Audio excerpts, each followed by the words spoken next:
Hello friends, welcome back to my channel. আশা করি সবাই ভালো আছো, আমিও ভালো আছি।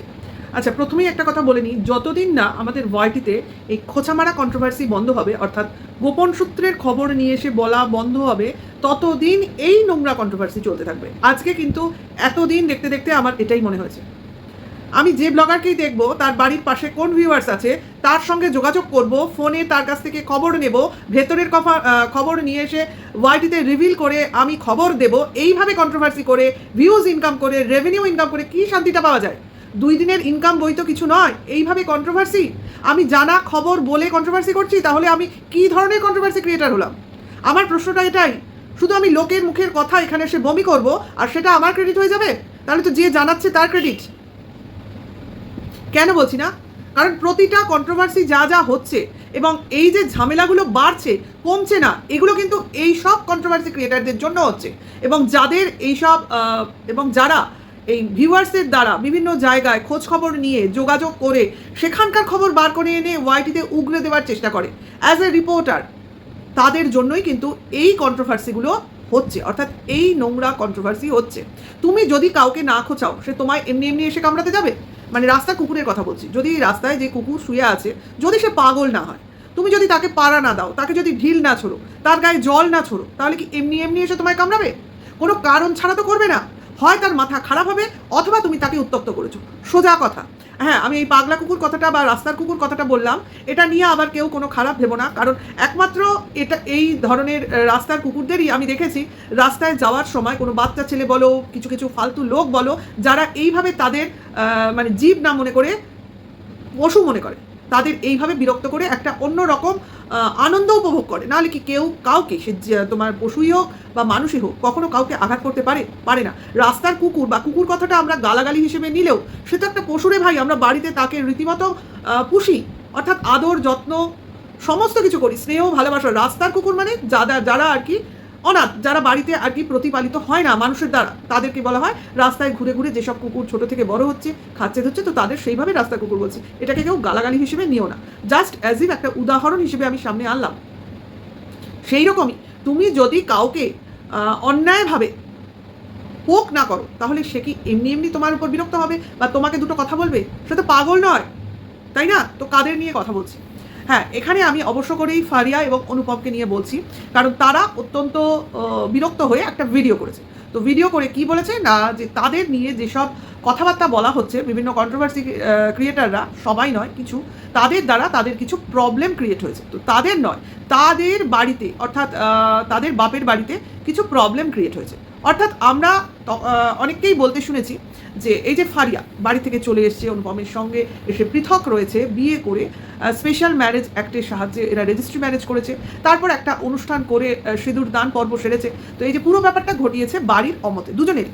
তো সেই ক্ষেত্রে অনেকেই বলছে, যেহেতু ফারিয়ার বাড়িতে অগাধ বিচরণ ছিল এই অনুপমের এবং আদার্স অনেক লোকজনদেরই মানে যাতায়াত আছে, সেহেতু ফারিয়ার মা হচ্ছে উদার মনস্ক, সেক্ষেত্রে ফারিয়ার মা কি এই ব্যাপারগুলো জানবে না? হতে পারে।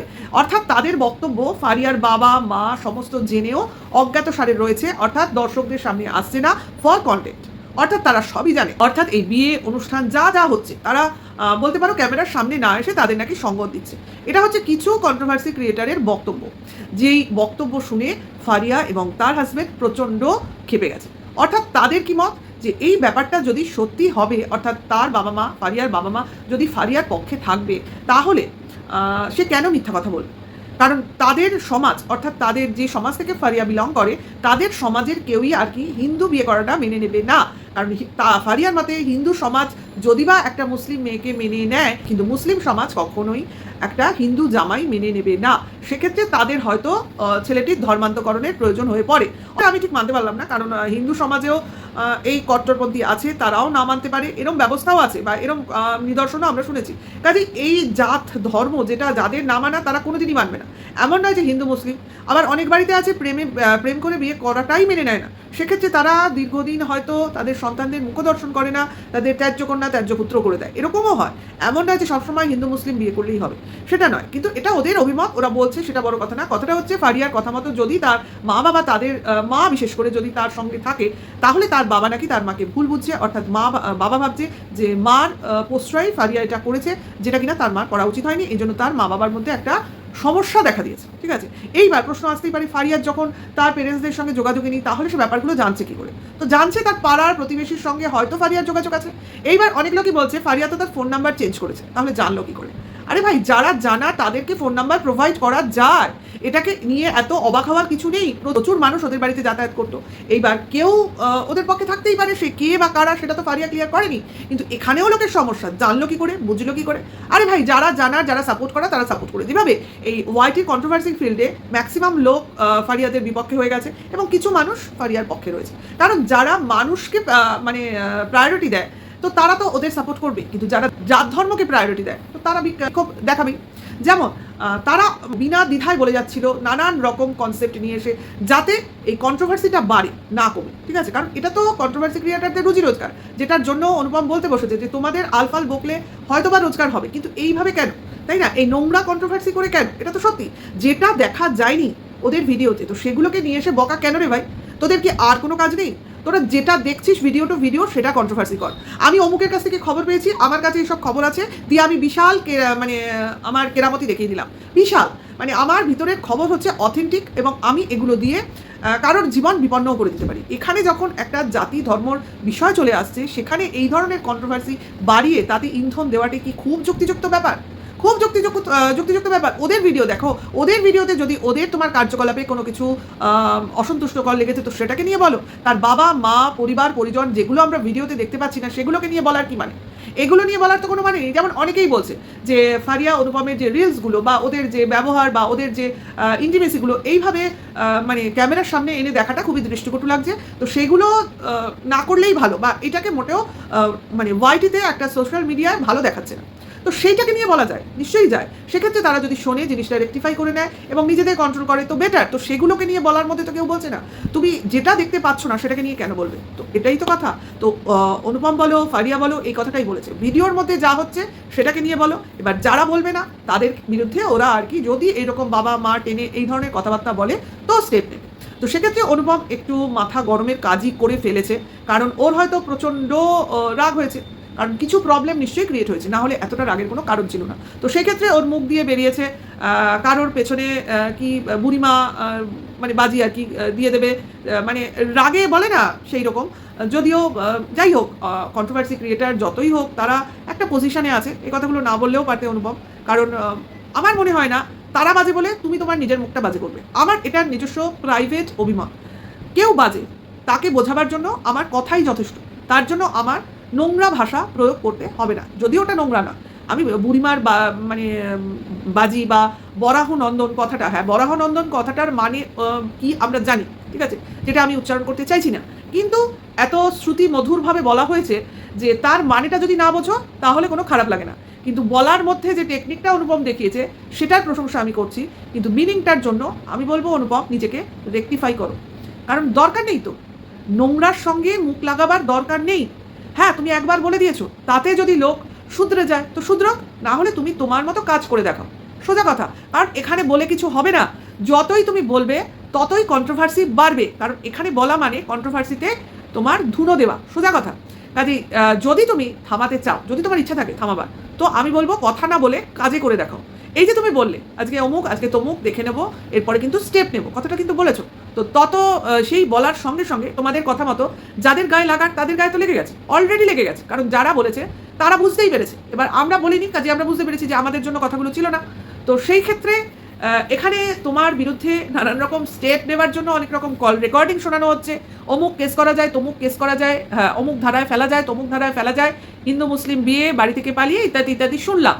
কিন্তু যিনি শোনালেন তিনি এইটুকু জানেন কি যে ওরা হিন্দু ম্যারেজ স্পেশাল, মানে হিন্দু স্পেশাল ম্যারেজ অ্যাক্টে বিয়ে করেছে, রেজিস্ট্রি করেছে, সেইখানে কোনো ধারা আসবে কি না সেটা কি জেনে কথা বললো? কারণ যখন কল রেকর্ডিংয়ে কথাবার্তা হচ্ছিল তখন কিন্তু এই কথাটা বলতে শোনা গেল না যিনি পরামর্শদাতার সঙ্গে কথা বলছিলেন, যে কোন ম্যারেজ অ্যাক্টে ওরা বিয়ে করেছে। স্পেশাল ম্যারেজ অ্যাক্টে বিয়ে করলে কিন্তু আমার মনে হয় না কোনো ধারায় কাউকে ফেলা যায়, এবং সেখানে ওই ম্যারেজ অ্যাক্টে যারাই বিয়ে করবে তারা কিন্তু নিজস্ব ধর্ম নিয়েই বিয়ে করতে পারে, সেখানে ধর্ম পরিবর্তনের কোনো প্রয়োজন পড়ে না, ঠিক আছে, সেখানে কোনো ধারা কাজ করবে না, আমি যতদূর জানি, আমার যতদূর জ্ঞান, ঠিক আছে, কারণ এটা নিয়ে কথা বলতে শুনলামই না, তার জন্য আমার কথাটা বলতে হলো, ঠিক আছে।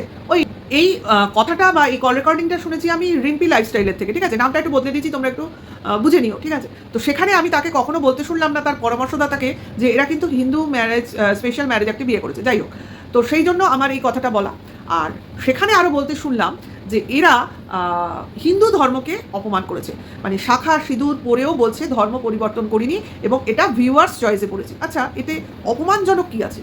মানে শাখা সিঁদুর পরাটা কি অপমানজনক, নাকি মন্দিরে গিয়ে শাখা সিঁদুর পরেছে সেটা অপমানজনক, নাকি ভিউয়ার্সদের মানে খুশি করার জন্য শাখা সিঁদুর পরেছি এইটা অপমানজনক? আমার মনে হয় ওই লাস্টের কথাটাই এদের গায়ে লেগেছে, যে এরা বিয়ের জন্য শাখা সিঁদুর পরেনি, পড়েছে ভিউয়ার্সদের খুশি করার জন্য। কারণ ভিউয়ার্সরা প্রথম থেকেই বলছিল বিয়ে তো করেছো, তো শাখা সিঁদুর পলা এগুলো পরনি কেন? তো দেখো ভাই, একটা কথা শোনো, ভিউয়ার্স চয়েস অনেক কিছু থাকতে পারে, সেটা শোনা না শোনা কিন্তু ব্লগারদের কাজ, মানে যার উদ্দেশ্যে কথাটা তার কাজ, সে করবে কি করবে না। এইবার অনেকেই কিন্তু যারা রেজিস্ট্রি ম্যারেজ করে তারা কিন্তু ওই রেজিস্ট্রি অফিসেই মালা বদল, সিঁদুর পরা, শাখা পলা পরা সব কিছু করে নেয়। এবং ওরা যখন রেজিস্ট্রি করছিল তখন ওদের উকিলকে আমি বলতেও শুনেছি, তোমরা কি এখানেই মালা বদল তো করেছিল, সিঁদুর দান করবে? তো ওরা বলেছিল না। অর্থাৎ তখনই ওদের ইচ্ছা ছিল যে ওরা মন্দিরে গিয়ে ঠাকুরের সামনে, অর্থাৎ রাধা মাধবের সামনে সিঁদুর পরবে। অর্থাৎ রাধা মাধব হচ্ছে, তোমরা সবাই জানো, যে প্রেমের প্রতীক। তারা প্রেমের ঠাকুরকে সাক্ষী রেখে সিঁদুর পরতে চেয়েছিল, সে সেটাই করেছে। তো এইখানে আমি বলি, সিঁদুর পরাটা কিন্তু অনেকাংশেই মানুষ বিয়ে হিসেবেই ধরে নেয়। আমাদের সনাতনী প্রথায় বা গন্ধর্ব মতে সিঁদুর দান করাকেই কিন্তু বিয়ে বলে মনে করা হয়। তো সেখানে রেজিস্ট্রি ম্যারেজ করার জন্য ওরা তো আইনত স্বামী স্ত্রী, সেখানে পরবর্তী ক্ষেত্রে ওরা একটু সবার মানে কয়েকজনের সাক্ষীতে ঠাকুর মন্দিরে গিয়ে বলতে পারো 7 পাক ঘুরেছে, আবার মালা বদল করেছে, মানে সিঁদুর পড়েছে, সকালবেলা শাখা পলা পড়েছে, সবই পড়েছে। তো সেগুলো তারা পালন করেছে। তো এগুলো তো ভালো না বাসলে করা সম্ভব নয়, সবটাই ভিউয়ার্স চয়েসে করা যায় না। এটা কিন্তু ওই মেয়েটার শখও হতে পারে যে আমি বিয়ের পর এইভাবে সাজবো, এইভাবে আমার স্বামীর সামনে ঘুরে বেড়াবো। তো সেটাই সে করেছে। তার জন্য তাকে ধর্ম চেঞ্জ করে ঠাকুর পুজো করতে হবে বা ঠাকুর প্রতিষ্ঠা করতে হবে, অর্থাৎ নিজেকে ধর্মান্তরিত করে নিতে হবে। এটা কোন ধরনের জবরদখল রে ভাই? এবং এইগুলো বলার জন্য তাকে কোন মানে অ্যাক্টে ফেলা যেতে পারে, মানে কোন ধারায় ফেলা যেতে পারে? এগুলো কি কোনো অপমানজনক জিনিস হলো? সে তো নিত্যদিন সিঁদুর পরে রয়েছে, শাখাপলা পরে রয়েছে এবং রীতিমতো জিনিসগুলোকে মেনটেন করছে। তো এর মধ্যে অপমানকর কথাটা এলো কোথা থেকে? শুধু অনুপম বলেছে আমরা এখানে কেউ কারো ধর্ম চেঞ্জ করিনি, যে যার ধর্মকে সম্মান জানাচ্ছি এবং তার মতোই রয়েছি। তো এটা তো খুব ফেয়ার একটা কথা। এখানে নোংরামি বা অপমানজনক কথা কোথায় রয়েছে? এটা খুঁটিয়ে খুঁটিয়ে মানে দোষ তুলে আনে। আরে ভাই, সিঁদুর, শাখা পলা এগুলো একটা উপচার ছাড়া তো কিছু নয়।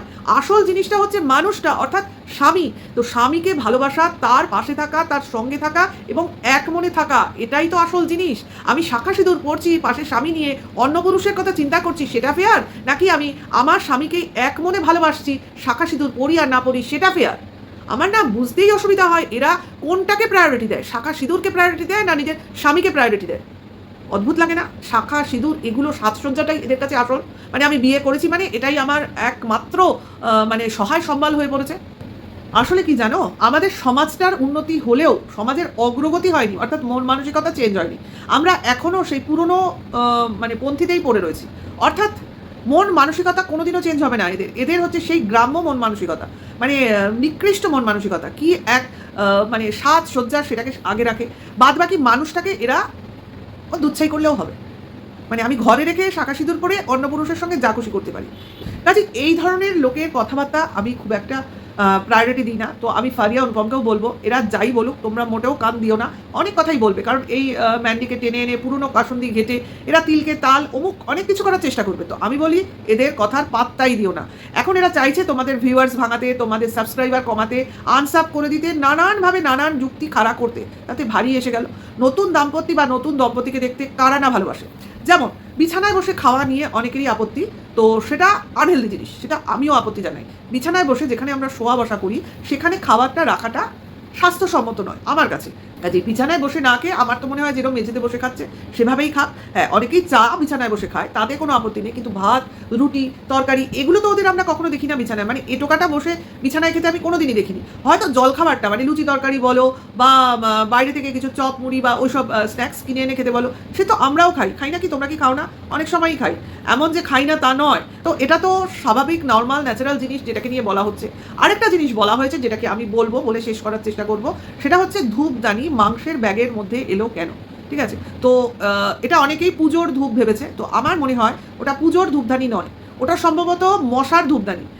কারণ আমাদের বাড়িতেও আছে, ওটায় আমরা কিন্তু পুজোর আসনে রাখি না, ওটায় মশার ধূপদানি দিই। মশা মারার যে ধূপগুলো পাওয়া যায় সেইগুলো ওটার মধ্যে রাখি, অর্থাৎ মশা মারার ধূপের যে ছাইগুলো সেগুলো যাতে বাইরে না ছড়াতে পারে অথবা হাওয়ায় না উঠতে পারে। ঠিক আছে? তো আমার মনে হয় এটা হয়তো লোকের বুঝতে ভুল হয়েছে, ওটা অ্যাকচুয়ালি তোমার পুজোর ধূপদানি ছিল না। আমি যতদূর আমার অনুমান দিয়ে বলছি, কারণ ওদের বাড়িতে কিন্তু পুজোর আসন নেই যে ওরা পুজোর আসনে ধূপকাঠি দেবে। আমি যতদূর জানি, যতদূর মানে এটা আমার অনুমান থেকে বলছি, কারণ ওরা এটা দেখায়নি, তার জন্য বলছি। কারণ অনুপম বলো, তোমার ফারিয়া বলো, ওরা কিন্তু অনেকটাই মেনটেন করে চলে রে ভাই।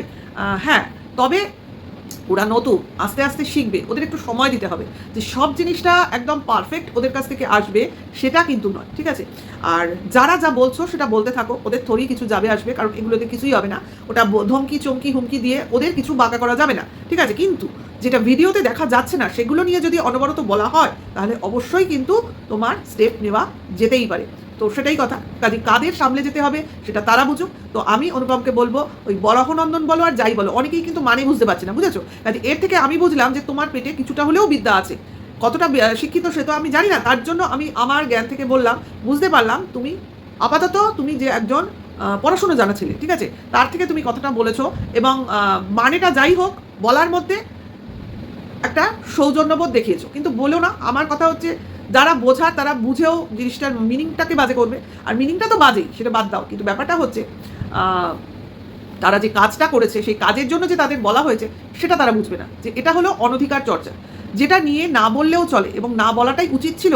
অন্যান্য ব্লগারদের মতো এখানে তাদের বাবা মাকে টেনে আনাটা যে অনেকের পক্ষেই বিপদ বাড়িয়ে দিতে পারে বা অনেককে বিপদে ফেলতে পারে, সেটা তারা বুঝতে হয়তো ভুল বুঝেছে, বা রিভিল করাটাকেই বেশি ইন্টারেস্টিং মনে করেছে, মানে থ্রিলিং মনে করেছে। আমি অনেক কিছু বলে দিলাম, আমি ভিতরের কথা জানিয়ে দিলাম। অ্যাকচুয়ালি এরা তাই ভালোবাসে, এই যারা এই ধরনের কথাবার্তা রিভিল করছিল, বা রিভিল না মানে অনুমান ভিত্তিক বলছিল, তারা যে টোটালি এই ধরনের কাজই সবসময় করে থাকে সবার ক্ষেত্রেই, তো সেটা তো আর বলতে আমাদের মানে কোনো অসুবিধা নেই। কারণ এর আগেও শুনেছিলাম যখন এই ম্যান্ডি ফারিয়াদের বাড়িতে ছিল, ফারিয়াদের বাড়ির পাশে আমার এখনও মনে আছে একটা জমিতে কাজকর্ম চলছিল, মানে বাড়ি বানানোর জন্য ইট ভিত এইসব হচ্ছিল।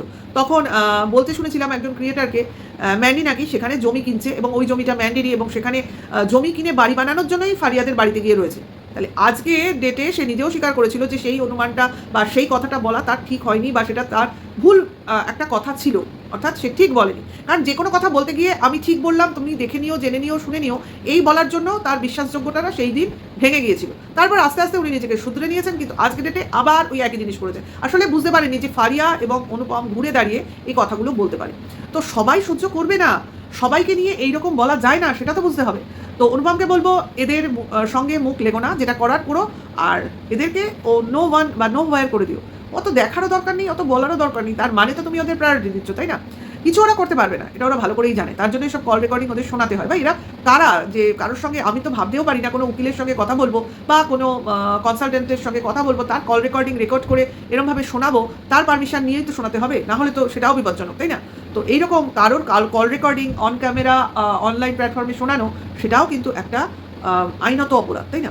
তো সেজন্যই বলছি, তো এক রব উঠেছে যে কয়েকদিনের মধ্যেই, কয়েক ঘন্টার মধ্যেই হাত জোর করে ক্ষমা চাইতে হবে, বা এই যে অপমানজনক কথা বলেছে সেটা এটা বলা উচিত হয়নি, সেটা বলতে হবে ভিডিও মারফত, এই বলে একটা প্রতিবাদের ঝড় উঠেছে যে এটা না করলে কিন্তু সমূহ বিপদ।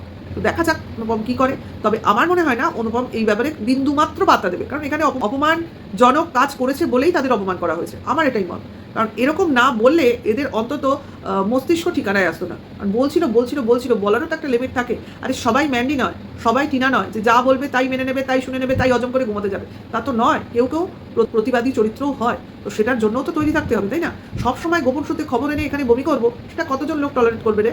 হ্যাঁ, ভিতরের খবর যেটা ক্যামেরায় দেখছি সেটুকু দেখে বল না। মানে কন্ট্রোভার্সিটা বেশি দিন টানা যাবে না, তার জন্য এইসব এনে এর কাছ থেকে ওর কাছ থেকে খবর জোগাড় করে বলা, এবার যে খবর দিচ্ছে সে সঠিক খবর দিচ্ছে, তার প্রমাণ কি?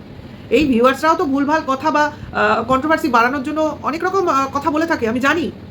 তাদের আবার বিশ্বাস করতে হয় সবসময়। হ্যাঁ শুনছি, সেটা দেখছি না তো কোথাও, তাহলে সেটা বলবো কেন?